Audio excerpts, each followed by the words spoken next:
The one thing we could do better is do the urban-rural interface as it relates to water, because 25 million Californians depend on water that flows out of the Sierra, and they're almost entirely in heavily urbanized areas.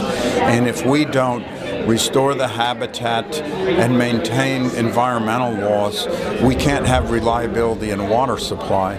So that's a very important link, and it's really hard because there are two goals. It's have water reliability for all those people, but have ecosystem restoration.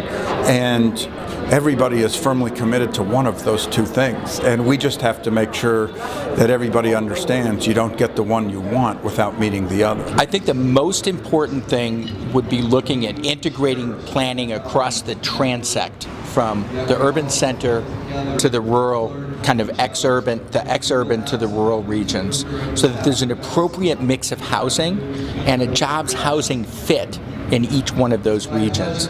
We really want to make progress. What we need to do is we need to stop people having to super commute and really begin to give them the time to have jobs and housing close together, whether you're in a rural environment or an urban environment.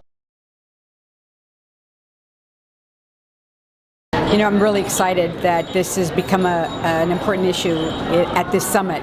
It is critical. It really is one of the foundational pieces of infrastructure that we need to plan for in the state of California. Without housing, we cannot keep a workforce here in the state, and so it's going to be very, very important that we focus on it.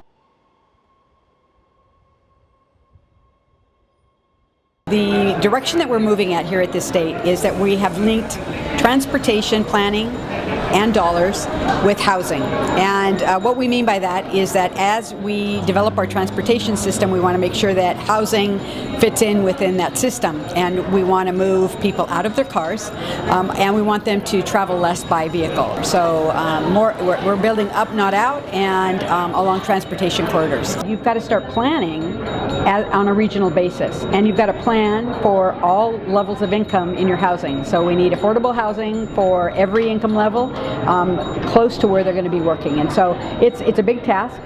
We've asked people to be a little bit more deliberative in their regions, and we're going to hold them to it. This summit is critical because it continues the dialogue with the state and private sector as well.